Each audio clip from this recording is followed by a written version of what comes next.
connection point, perhaps, between different eras of XANDRIA, right? Our NEVERWORLD immediately getting NEVERWORLD's End vibes, anybody? The preceding album to Sacrificium? Maybe. Concept, Fred? I'm not exactly sure. The fantasy vibe is certainly true, especially with highly articulate lyrics and well-imagined storytelling. Yes. And that is a general thread to really any of XANDRIA's pieces, plus the brilliant score capturing and the vocal delivery as always. I'm sure our NEVERWORLD, however it appears, maybe just in a light touch of reminiscence, will be quite a welcoming piece. The story of Sacrificium has been thus far in our full album sweep, now 10 tracks in, nearing our end journey with this, with more adventures to come with XANDRIA of eras we've not gotten to yet in between, where we sit with Sacrificium and present day the world, or the wonder still awaiting. But it's a fun journey to take with all of you in terms of a XANDRIA deep dive, and broadening out my understanding as a developing XANDRIA listener, as well as encasing the first steps we're taking into our footing of exploration with an extensive deep dive of the history of Diana von Giersbergen and her musical offerings, which, when made available, I've cataloged most of those attributions. It's going to be a long list, but Sacrificium is our introduction, and it is quite a welcome one. To what I've said, again, as somebody who has made this clear, I have a footing of favorability with every XANDRIA era, past, present, or future, looking at Sacrificium as the present of where we currently sit. I like all three of the vocalists I've experienced between Manuela Carlao, Diana von Giersbergen, and Amber Vouverhees. I think they're all quite special. But I will definitely say that at least what I'm experiencing now in Effective Sacrificium, this is definitely the golden era of XANDRIA's delivery. I'm very impressed with the pieces I'm witnessing alongside all of you, and I wouldn't have it any other way. XANDRIA, I think, is best enjoyed in company, being the prowess of delivery within symphonic metal that they are, of a German origin, again, setting the basis for anybody who's approaching on initiate witness. And if you are, I hope you fall in favor with XANDRIA for this piece. I'm sure I will yet again. But I would recommend, just for your personal sake of enjoyment, start at the beginning of the album. It is worth your time. Launch with the title piece, Sacrificium, and work your way in. It is, as entirety, it's an incredible project. That's my best recommendation I can give to you. But I hope you enjoy the experience if you are an initiate listener. And as well, for any of our longtime fans of XANDRIA, I know many of you advanced me, I hope this is a welcome introduction for you all onto a reprisal experience and listen perhaps to our NEVERWORLD. From my eyes, an initiate encounter, but one that, just off of the story of every entry thus far of Sacrificium, I'm falling even deeper into a love with it. I was on the beginning, and I am towards the end. It's a great picture of an album, all the way through. I've liked every step we've taken. To continue on to our NEVERWORLD. One of the shorter pieces to it, only little close to 4 minutes, but I'm sure it'll be as well a welcome retreat. Each piece so far has been. Let's continue.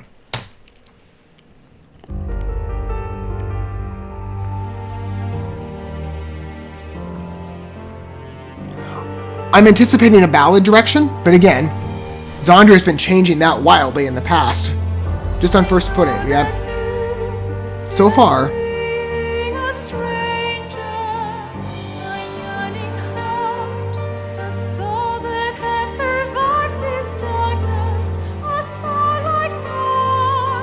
it's nice to give Diana von Giersbergen a demonstration of, or an opportunity of a demonstration on the ballad extreme directly.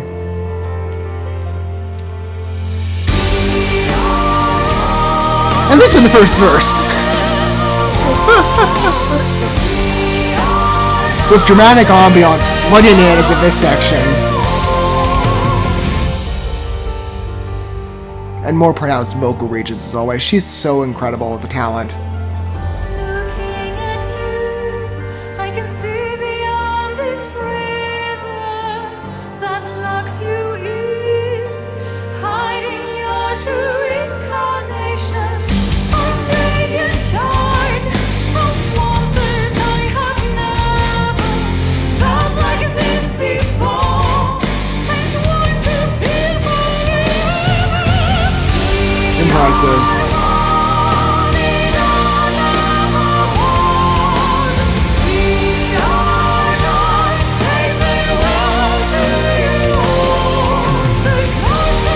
I do like how this one reaches again on the voice, even with the slower pace. It really gives Diana an opportunity to shine, doesn't it? Again, on the ballad extreme specifically. And there's some numbers that have aired more on the softer side, but this one,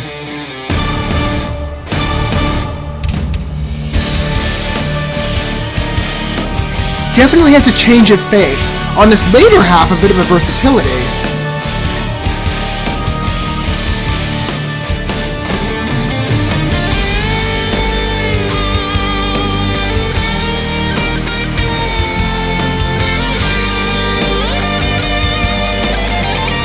On guitar work, it definitely has a traditionalized metal focus on voice.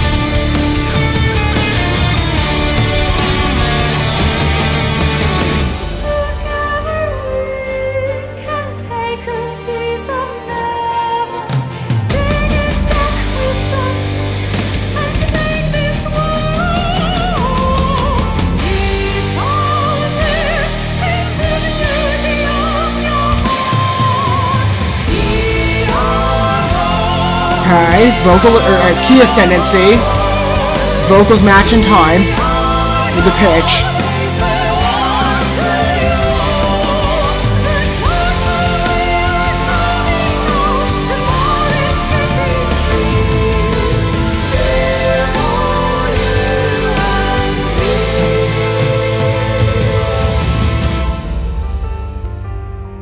Okay, pattern back to the entrance.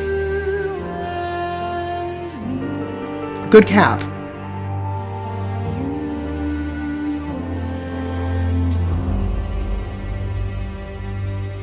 And again, making the melodic, ballad stylized vocals, the closure agent blended with the symphonic score is really nice. I like the traits of this one, specifically on instrumental growth and symphonic interweaving. Some of the vocals later on, I believe in the pre-chorus section, there's a natural splicing, and they're relatively light. Again, the song definitely appeals more to a softer lens, where it's mixed well. And in other sections, I'm trying to think of which area it was specifically. I think it's in the bridge, yes. There's that pause. The tone shifts. It's a little bit darker.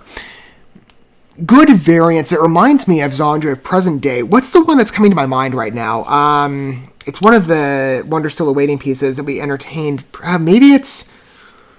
I want to say it's a title number. It might be. There's elements to that score that come across to me, at least in strict focus, notably of the anytime the choir steps in. I think it's on the bridge area into the last chorus, I'm pretty sure. There's a couple cues there with the instrumental abandonment, where it's strictly... It's mostly just the choir. Well, no, I think it's mostly like an a cappella performance. There's just something in the effect of that song that maybe it's not an evident similarity, but there's something on effect that comes across to me as a close tie between numbers. When I look at our Neverworld, though, fully, and again, I consider our origin, with key points of variation, a slowed down pace, rescinded rhythm, not a bad choice, though, again, to give a number of it. Diana's voice, first and foremost, comes across as more appealing to a ballad extreme. I think it's warranted because a lot of the numbers that we're witnessing together do have harder sections where her voice is matched to a faster pattern or designed strategically in a way that it feels focused according to the rhythm first and foremost. So to have the pace really be kept back. And there's been some other numbers, again, that on the collection of Sacrificium have appealed to a softer extreme. This one really does come across, though, as first and foremost ballad presented. And it's nice to have Diana's voice focused in that respect, with higher vocal reaches in certain places, but it has a good flow on tracking. Of course, expected prowess of her, and on the instrumental scoring, XANDRIA, very capable within the symphonic metal regard, as I've noted before, and our Neverworld is another beautiful demonstration. Fits well to XANDRIA's vision and certainly emotional and illustrative extremes on fantasy, but of a romantic veneer, I feel quite charmed, and plus when you consider the instrumental scoring and Diana's paired association on vocals to boot, it's a good number. Tight, but interesting to navigate. Bit of a differentiated piece from what I saw, again, in expectancy of a ballad. It's not ballad direct, it's mixed, but it definitely has the first appearance of a ballad shell, and it's cool to see Diana fit more of that extreme of her voice again, clearly designed that way. She really is capable. I'm very impressed again with the window we're taking, not only to XANDRIA, but Diana exclusively as well. I'd love to hear your thoughts down below on approach to our Neverworld, and what do you think? Do you see a tie with Neverworld's End on connection, maybe? I sense a reminiscence, again, just directly on the title. I see it immediately. Feel free to chime in down below, as well as your point of approach. Longtime fan of XANDRIA or new initiate listener, developing fan, what do you think? Temp track in, again, the prowess of Sacrificium to different extremes is expressed very well. And again, with symphonic metal, different extremes on voice and stylization applied by one credit or even, a variety of them. I've seen quite a fluctuation on voice, with XANDRIA specifically, that's been readily demonstrated. Temple of Hate, we'll have to see what direction that takes. I mean, I could see a bit of a rougher edge, or maybe it mimics a ballad pattern. I don't know.